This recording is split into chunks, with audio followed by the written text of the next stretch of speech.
Channel को like और subscribe करें और अपने प्रतिमा अमन की शादी को अभी 2 ही साल हुए थे। प्रतिमा मां बन गई।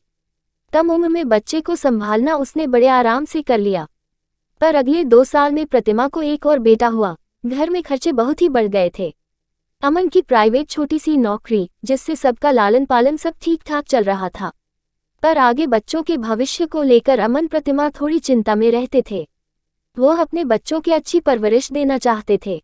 तभी कुछ दिनों बाद अमन को दुबई की कंपनी से अच्छा ऑफर आया। वहां पर अमन का सिलेक्शन हो गया।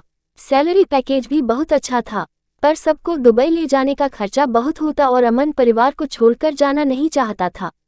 इसलिए वह इस जॉब को ज्वाइन नहीं करना चाहता था। प्रतिमा को पैसों की बहुत चाह थी, इसलिए उसने जबरन बहुत जोर दिया कि मैं यहाँ पे बच्चों को अच्छी तरह से पाल लूंगी और आप जाओ समय समय पर बच्चों और मेरा खर्चा आप भेजते रहना। अमन मन मार कर चला गया। धीरे धीरे उसका मन दुबई में लग गया। बच्चों की परवरिश भी बहुत अच्छे से होने लगी। दोनों बच्चे बोर्डिंग स्कूल में पढ़ने लगे। अमन शुरू में तो 2 साल बाद आया और फिर आना बंद कर दिया। प्रतिमा को लगा कि उसने गलत तो नहीं किया अमन को दुबई भेजकर। अब अमन पैसे तो भेज देता, पर आने में आनाकानी करने लगा। धीमे धीमे वह बीवी बच्चों से मतलब रखना बंद कर दिया। अब उसकी एक गर्लफ्रेंड भी बन गई थी। वहां की नागरिकता लेने के लिए उसने उस लड़की से शादी भी कर ली। अब तो वह घर आना जैसे मानो भूल ही गया। प्रतिमा ने अपने बल पर बच्चों को पाला बड़ा किया और फिर बड़े बेटे की शादी कर दी। बड़ी बहू तो आते ही बेटे को लेकर अलग हो गई।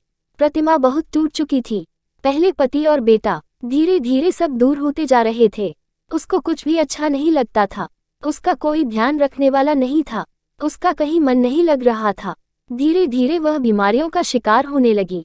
समय के साथ उसका शरीर जर्जर होने लगा। उसको अब बीपी और डायबिटीज की बीमारी भी हो गई थी। ऐसे ही चलता रहा। कुछ महीने बाद छोटे बेटे ने बताया कि मुझे एक लड़की पसंद है, मैं उससे शादी करना चाहता हूँ। प्रतिमा ने सोचा कि यह काम भी करके मैं अपनी जिम्मेदारियों से मुक्त हो जाऊँ और अकेले जैसे तैसे अपनी जिंदगी जी लूंगी। शादी भी बड़ी धूमधाम से बिना अमन की आए बीत गई।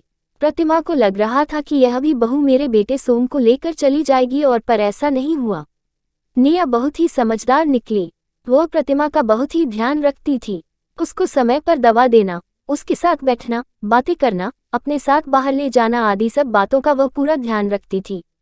उसको एहसास था कि सोम के पिता ने माँ के साथ बहुत ही गलत किया, इसलिए माँ टूट सी गई है और बीमार रहने लगी है।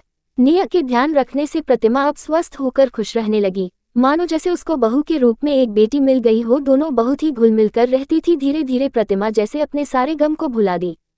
1 साल बाद निया माँ बन गई। अब बच्चे के आने पर प्रतिमा का समय कहाँ चला जाता था पता ही नहीं चलता था। वह बहुत ही खुश रहने लगी। उसको लगा कि मेरे जीवन में निया जैसी बेटी ना आती तो मेरा क्या होता। निया ने भी प्रतिमा का अपनी माँ से बढ़कर ध्यान रखा। चैनल को लाइक और सब्सक्राइब करें और अपने